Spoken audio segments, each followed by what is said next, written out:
Hello, genealogists. This is Craig, and this is Just Genealogy. And I got a question in the comments about what's the difference between the Virginia Revolutionary Public Claims and the specific tax that I talked about the other day.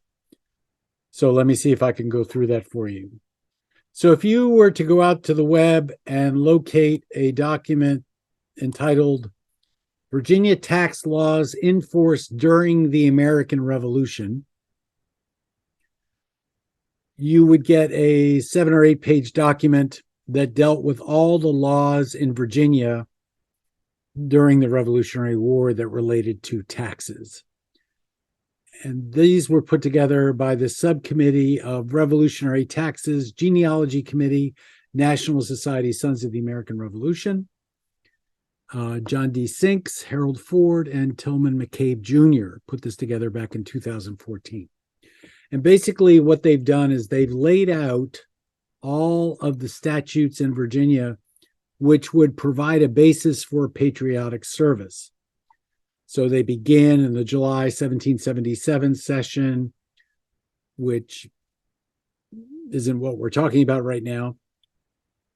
In May of 1779, as we go through several pages of this, there finally is a tax in Virginia that you don't do it with cash. It's the first tax payable in commodities, and this is the May session of 1779, and it was due in March 1780 and for the next 4 years, except that it was actually discontinued 31 December 1780. This tax was towards supporting the public credit and providing for the armaments employed, as well in more immediate defense of the Commonwealth as for its quota of troops on continental establishment. The tax was levied on every man over 16, every woman slave of over 16, except as exempted for age or infirmity. 1 bushel of wheat, or 2 bushels of Indian corn, rye, or barley, or 10 pecks of oats, or 15 pounds of hemp, all sound, clean, and merchantable, or 28 pounds of inspected tobacco in transfer notes. Deficiencies payable in money, and the payment was due in March of every year. So this went on, and in the May 1780 session, they extended the deadline from March to October. And then in the October 1780 session, they amended the act for giving further time for delinquent counties to pay their specific tax. And then again, in October 1780, they extended the deadline to 1 March 1781. And then in May of 1781, the deadline for grain due under the specific tax was extended to 1 August. Then in the November session of 1781, and due 1 June, there was an act for laying taxes on certain enumerated commodities. So this tax was imposed on free males over 21 and slaves over 16, except those declared exempt by the county courts. There was, for these persons, a tax of 2 pounds of bacon and either a half bushel of wheat or 1 bushel of Indian corn, rye, or barley, or 5 pecks of oats. And the county commissioners were responsible for the storage and safekeeping of these commodities and the removal of said commodities when they were acquired by the commissioner or the War Office. And in lieu of wheat, you could pay 3 shillings per bushel, 6 shillings for a pound of bacon. And just as an aside, this is the first time Virginia ever authorized the use of bacon for payment. Then in November 1781, they also allowed the sheriffs and collectors of taxes for the year of 1781, they allowed them an extension till August because of the British invasion of Virginia. Then in 1780, they amended it further because the deadline was 18 May 1779, and they extended it to March of 1781. And then the deadline for grain was again extended to August like it was the previous year. And then in 1781, they imposed a tax again on free males over 21, slaves over 16. And basically it was the same, 2 pounds of bacon or a half bushel of wheat or a bushel of Indian corn, rye, or barley, or 5 pecks of oats. And then you could also pay money instead.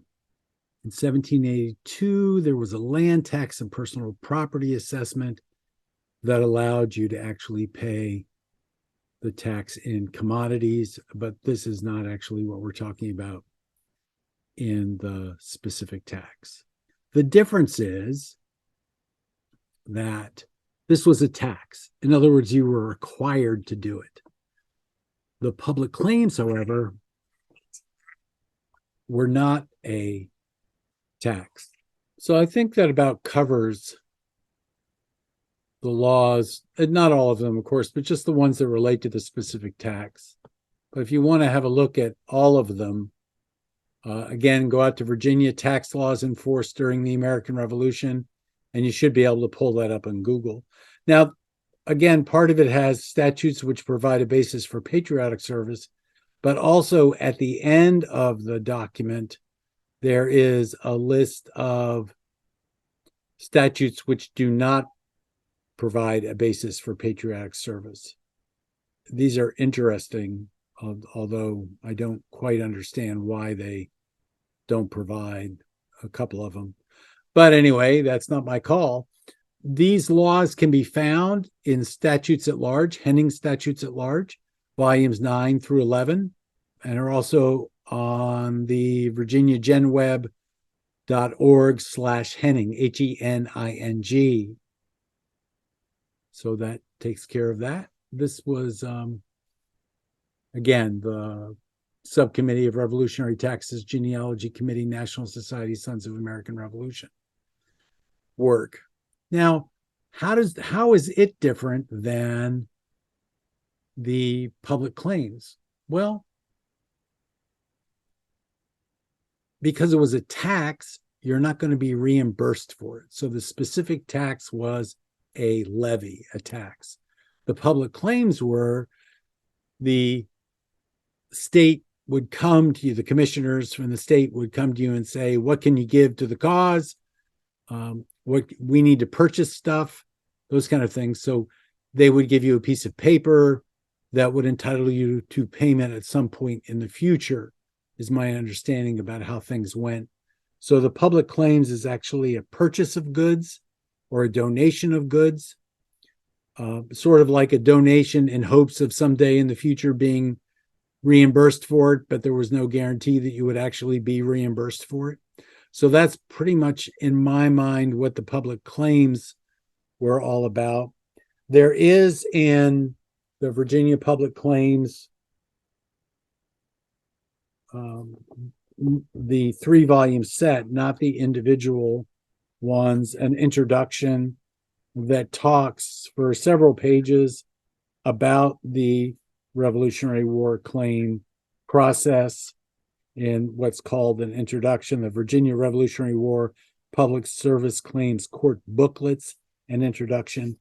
And it talks to, along with the preface, the circumstances of the General Assembly, again, in Henning statutes, creating provisions for the collection of stores in support of either the state or of the Continental Line. And when you look at the public claims, you'll see that there is a C after many of them, and that stands for Continental. It was in support of the Continentals, or S, and that stands for state, and that it was in support of the state. So again, one is a tax required by law, Virginia state law, and the other is the donation or the giving of goods and services in support of the cause for which you may or may not be recompensed at some time in the future. So, for example, John Nolan of Loudoun County was a ferryman, and he ferried the Hessian prisoners from Saratoga across the Potomac River there at Point of Rocks at Nolan's Ferry, just downriver a little bit. And he, I think, charged, this is off the top of my head, 5 pence per head. So when the war was over, he went to the state of Virginia and filed a claim for these individuals, and he didn't get paid. So it wasn't a tax.